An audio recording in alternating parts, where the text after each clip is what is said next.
کہنے لگی سچی تم روز مجھے تحفے دیا کروگے؟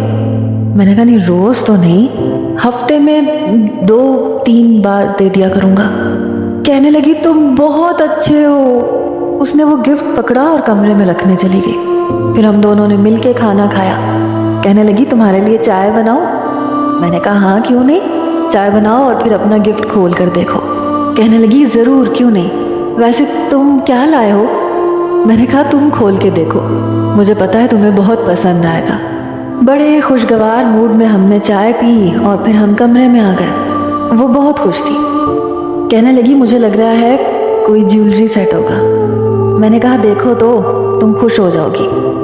اس نے جیسے ہی گفٹ کھولا اس میں سے برتن دھونے والا صابن، منہ دھونے والا صابن، گھر کا کچھ ضرورت کا سامان جو کہ ختم ہو چکا تھا۔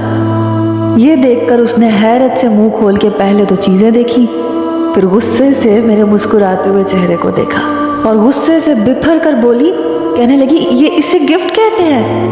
میں نے کہا تو اور کسے کہتے ہیں گفٹ؟ گفٹ کا گفٹ اور گھر کا سامان بھی آ گیا، اسے کہتے ہیں عقل مندی۔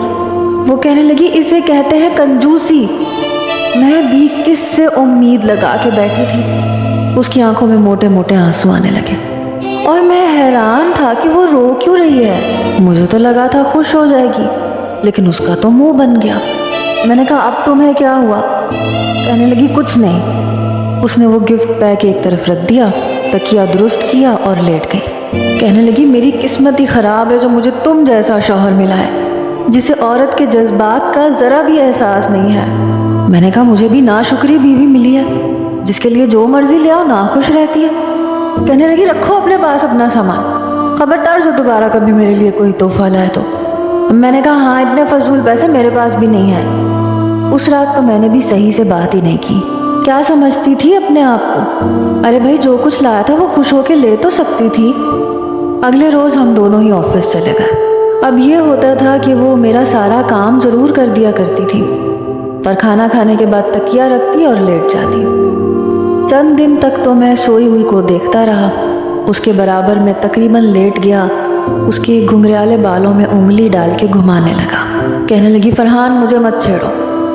میں نے کہا آج میں نے بڑی بی کی دوسری نمبر والی بیٹی کو دیکھا تھا، یار بڑی خوبصورت ہے، میں نے تو پہلی بار اسے دیکھا ہے۔ یقین جانو 10 منٹ تو میں اسے دیکھتا ہی رہ گیا۔ یہ سن کر اس نے کروٹ میری جانب کی۔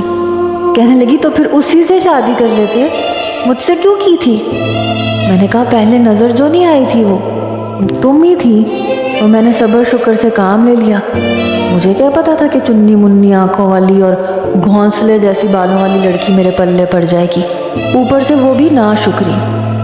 میں جانتا تھا کہ وہ یہ بات برداشت نہیں کرے گی اور وہ اٹھ کے بیٹھ گئی۔ کہنے لگی اتنی بری ہوں تو چھوڑ دو مجھے۔ وہ رونے لگی۔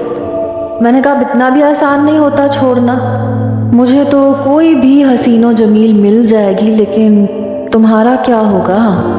میں اسے جان بوجھ کے تنگ کر رہا تھا۔